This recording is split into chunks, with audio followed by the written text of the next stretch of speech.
I still remember the first time I saw the Colosseum in Rome. How big it was. How crazy. What was this thing? Where did it come from? Oh, and hey, wouldn't it be cool to take a photo with those gladiators over there? Mi scusi.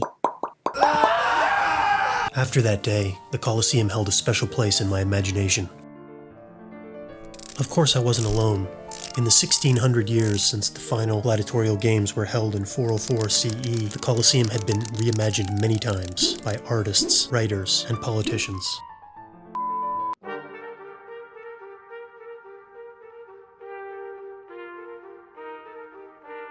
A dump, a garden, a glue factory, a den of thieves, a chapel, a cemetery, a stable, apartments, a warehouse, a pilgrimage site, a palace, a rock quarry. Pope Sixtus V hoped to convert the Colosseum into a wool factory to employ Rome's prostitutes. In the 17th century, Cardinal Altieri wanted to stage bullfights there. But then everything changed. In the 18th century, the Colosseum found its modern function, which it retains to this day. It became a monument, a structure whose function is to remind people of an important idea. There was some disagreement, however, about what the monument symbolized. Pope Benedict XIV installed the Stations of the Cross in the Colosseum, and the site became sacred for the Christian martyrs who may or may not have died there. Did Christians die in the Colosseum? Certainly. As did Jews, pagans, mystics, agnostics, as well as devotees of Isis, Mithras, Serapis, and everyone else. But the Colosseum also became a monument for rationalist and atheist Enlightenment thinkers such as the historian Edward Gibbon, whose 6-volume Decline and Fall of the Roman Empire blamed the fall of Rome on its adoption of Christianity. I'm sorry, what? Although no one could really agree about what the Colosseum represented, everyone could agree about how cool it was to stand in front of it, wearing a wig and the luxury of leisure time in portraits, and things pretty much remained that way until...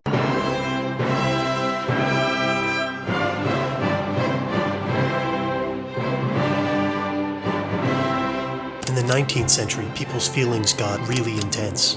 And people used an emotionally intense 19th century virtual reality technology called poetry to feel the sublimity of the Colosseum's age and history, to feel a poetic version of what a Christian martyr felt like, or to feel a poetic version of what a gladiator felt like, to feel like what Lord Byron felt like when he felt like what his poetic narrator Childe Harold felt like when he contemplated the Colosseum. Because the 19th century was like that.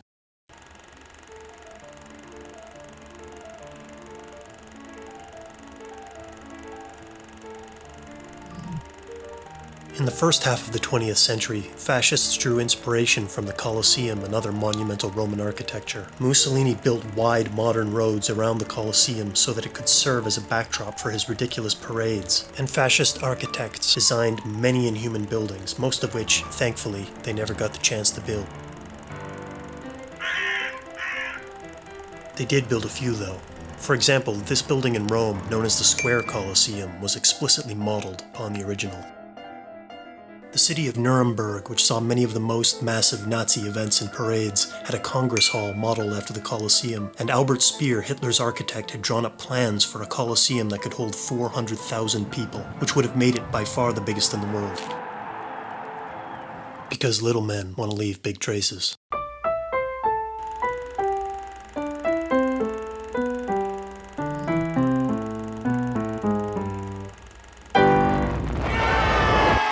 After World War II and the defeat of fascism, Colosseums were built in nearly every major city. Rather than imagining these Colosseums as places to parade and propagandize the masses directly, the political effect was more subtle. The 1st century Roman satirist Juvenal called this political strategy bread in circuses, using distraction and spectacle to maintain the popularity of the ruling class rather than, wise and effective government. Well, I guess we all agree on sugar smacks. Right. And suddenly, with the invention of television, the spectacle could continue long after the people had physically left the Colosseum. None of the other functions that the Colosseum has been used for comes as close to its original function for the ancient Romans as our modern media system does for us. That is to say, for the ancient Romans, the Colosseum was an advanced technology. A spectacle machine.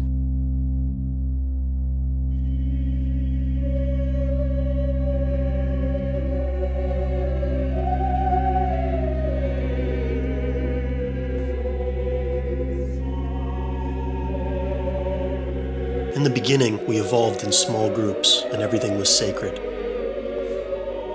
But then some genius figured out how to brew beer. And all that hunting and gathering suddenly seemed like a lot of work. Much better just to sit here next to this homebrew and wait. Unfortunately, with beer came agriculture, and with agriculture came...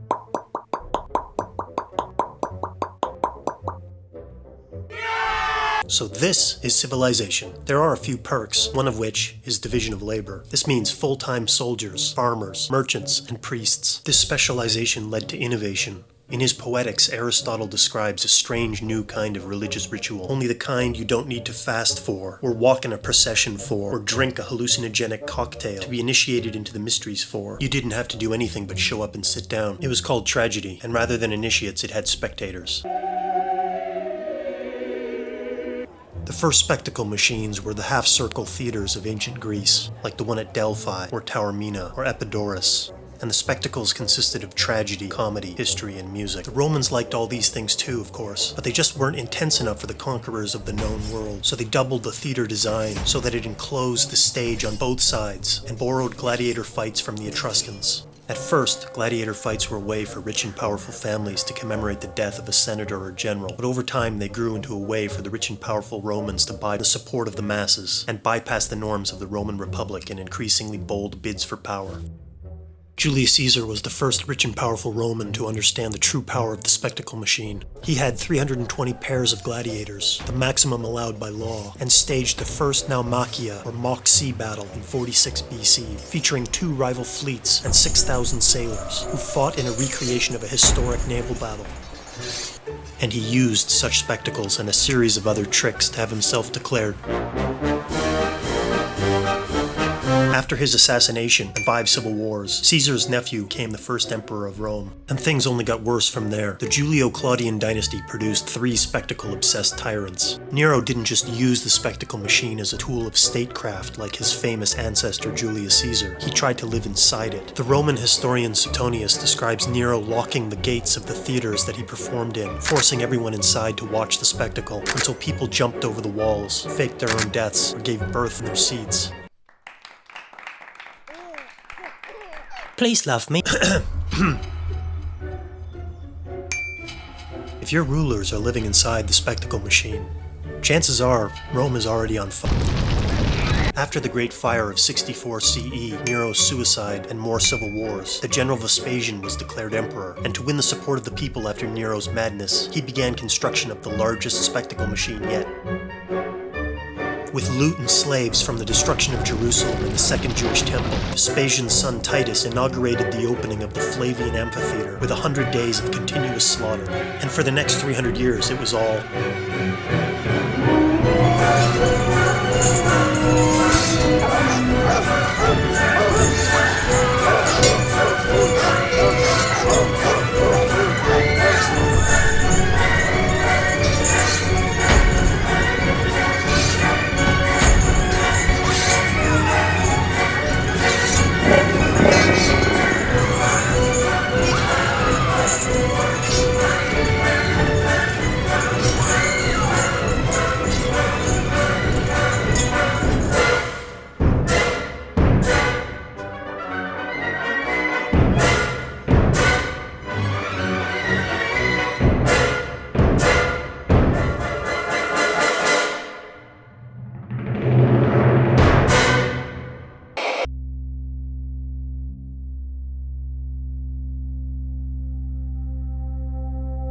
It's easy for us to look at the Roman spectacle machine with a mixture of wonder and disgust and feel like we're better than that. And maybe we are. But sometimes I think we are trapped inside our civilization's version of the Colosseum, and Rome is already on fire.